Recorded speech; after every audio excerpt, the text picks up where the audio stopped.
Hey everyone, and welcome back to the channel. Today, we're diving into the life of America's 25th president, William McKinley. You might know him as the president who led the nation into the Spanish-American War, but there's so much more to his story. So, grab a seat as we uncover some fascinating facts you probably didn't learn in history class.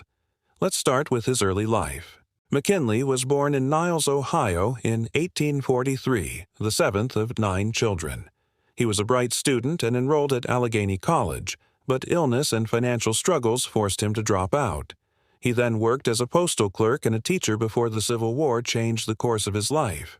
When the war broke out, McKinley, just 18 years old, enlisted as a private in the 23rd Ohio Infantry.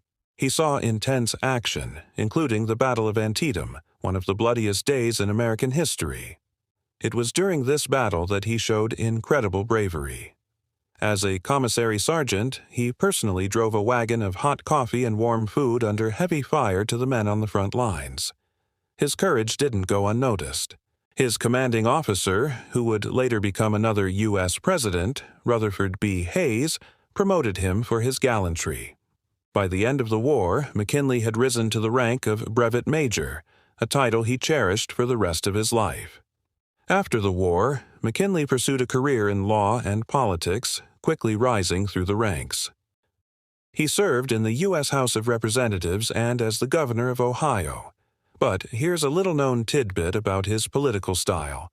McKinley was a master of the front porch campaign. During his 1896 presidential run, instead of touring the country, he had the country come to him. Over 750,000 people traveled by train to his home in Canton, Ohio, where he would deliver speeches from his front porch.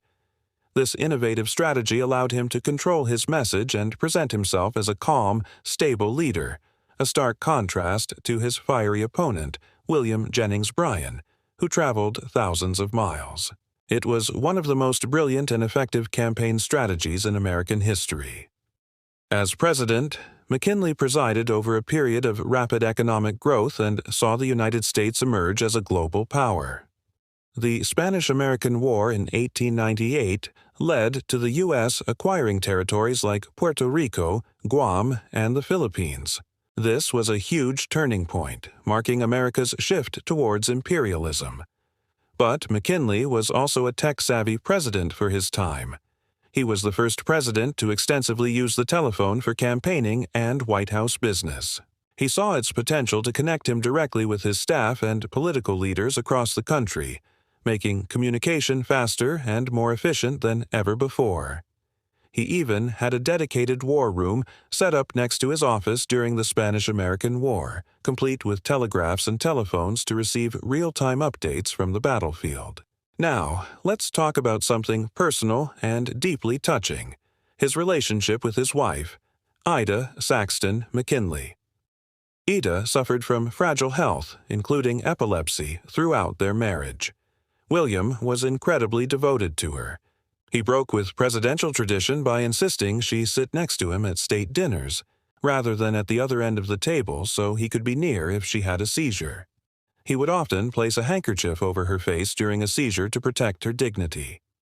This tender, unwavering care for his wife reveals a compassionate side of McKinley that often gets overlooked in the discussion of his political achievements. His devotion was a testament to his character. Tragically, McKinley's presidency was cut short. In September 1901, just 6 months into his second term, he was attending the Pan American Exposition in Buffalo, New York.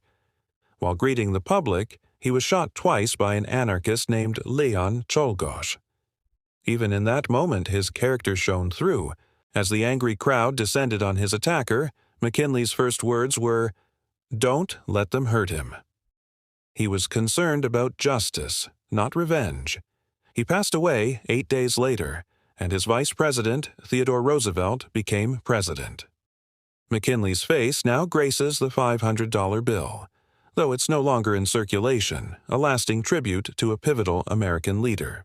And that's a wrap on William McKinley, a decorated war hero, a brilliant political strategist, and a devoted husband. I hope you learned something new today.